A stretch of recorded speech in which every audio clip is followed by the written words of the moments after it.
This is the home of the Common Joe and the Common Sally in the know, even more so than all those media talking heads. And today's four horsemen shout outs go to Jack Acker. Becca has thoughts. Enough is enough. And Trucking with Cliff are mounted up, saddled, and ready to go. And they're going to help us with today's college football invasion. If you want your badge and you want to be deputized like them and possibly get a random four horseman shout out as well as possibly be the comment of the day later on the show, all you got to do is hit that little join button over by the subscribe button. It's not $2.99 a month. That's just 75 cents a week. That's just a half a bottle of water for the outlaw and these Bidenomics. Now, let's get to the show.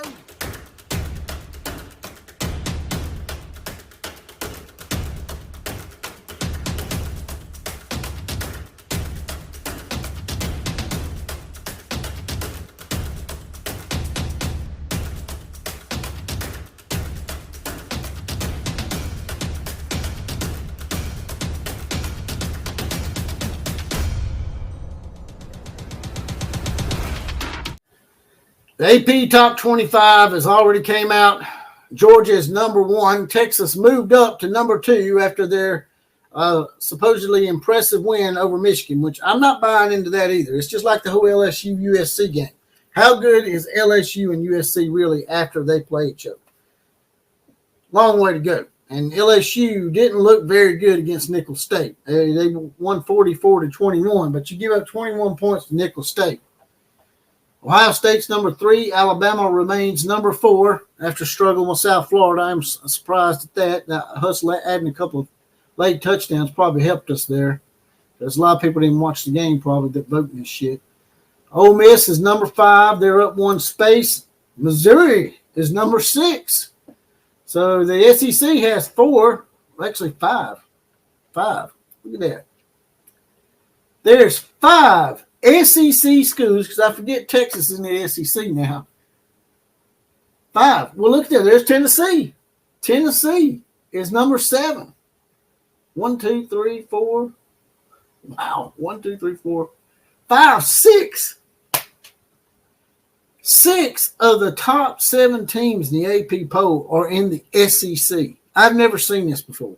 I didn't even notice this until today. So I just brought this up. This is crazy. 6 SEC schools out of 7 spots are in the top 7. Then you have Penn State at number 8. Oregon's number 9. They drop down 2 spots. Miami and Florida moves into the top 10. Sort of nostalgic here. Got a lot of old school powers back in the top 10. Miami, Penn State, and all those guys. USC moves up 2 spots to number 11. The Skittle Shitters are on the cusp of being in the top 10 after that big win over Utah State. Then, speaking of Utah, the other Utah moves down 1 to number 12. Oklahoma State moves up 3 to number 13 after struggling against Arkansas. That sort of surprises me. Kansas State's number 14. Oklahoma is number 15. They were number 15 last week in the AP poll.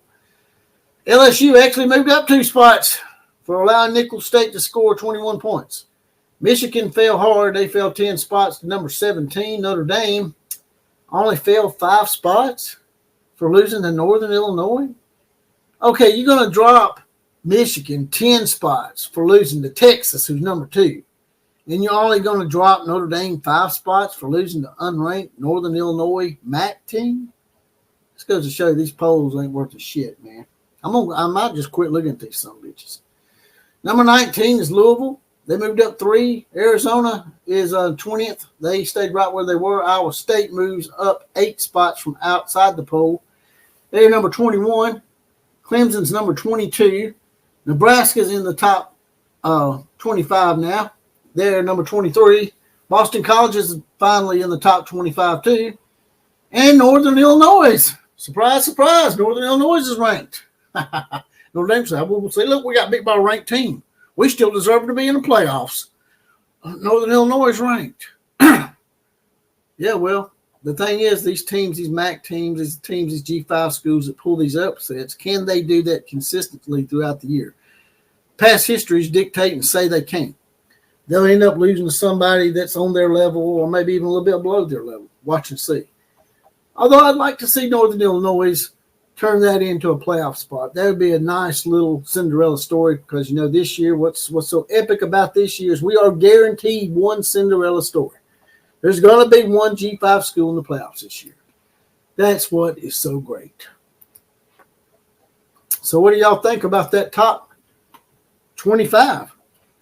Kilbree says that's the first time that's happened, JPC. Yeah, 6 SEC schools in the top 7. But the SEC's top heavy, right? That's what our boy Kuz will have you believe. We're top heavy. We only have 2 or 3 good teams. And just because the Big 12 has the corner market on the mid cards, don't get mad at us. Y'all, yes, the Big 12 has parity. This is true. It's great parity in the Big 12. It's true. But the SEC has parity too, except there's 2 different kinds of parity here. The Big 12 has what we call mid-card parity. In the SEC, we have championship parity. 6 out of 7. I don't think that's ever been done. Ever. John Christophic is in the house. John Christophic says Notre Dame should not be in the top 25. Exactly. But not only are they in the top 25, John, they only dropped 5 spots. But we're going to drop Michigan 10 spots for losing to the number 2 team. See how ass backwards these bastards are? They didn't do away with it. They didn't do away with polls. Like people have said before, we shouldn't have a poll until the playoff poll comes out. We shouldn't. The AP poll and the UPI poll, it's not UPI anymore. It's showing my age now. Coaches poll, whatever. They shouldn't be allowed to name national champions anymore either. Now, the national championships that were before the BCS, yes, I understand those people should be able to claim because that's the only system we had in place to crown a national champion. But that shit's archaic now. Do away with that shit, man. Cinderella story, leave that to girls' sports. Really? Well, they talk about Cinderella stories in March Madness every year, Marine Center, in college basketball. Men's college basketball. Not just girls' college, but men's. Cinderella story means a team that you don't think have a chance in the world to win. John Christophic once again is chiming in to say that Pittsburgh should be in the top 25. I would have agreed with you this week if they had handled Cincinnati like they should have, but they really didn't.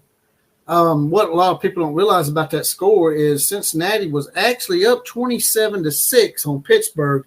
And Pittsburgh, to their credit now, not trying to take nothing away from you, John, came back and won the game. Down 27-6, Pittsburgh storms back and beats Cincinnati, I think, on the road, if I'm not mistaken. So, that was deserve a round of applause for making that comeback. But at the same time, should you really be down 21 to Cincinnati if you're a top 25 team? It would be my devil's advocate argument to you, John. Although I do like Pitt, and I hope Pitt succeeds, and I hope Pitt does get in the top 25 eventually. They just need to have a few more impressive wins, I reckon. J.D. Wilmot's in the house. He has his badge. He's deputized. You'll see guys in here with their badge.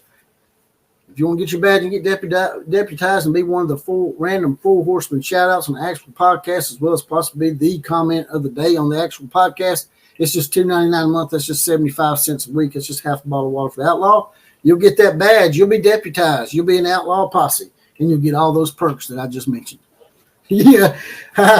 Yeah, I do. Damn, JPC, you remember the UPI? Now you're showing your age. Yeah, man, I do. I mess up sometimes and still call it that shit. I still don't call it the coaches poll.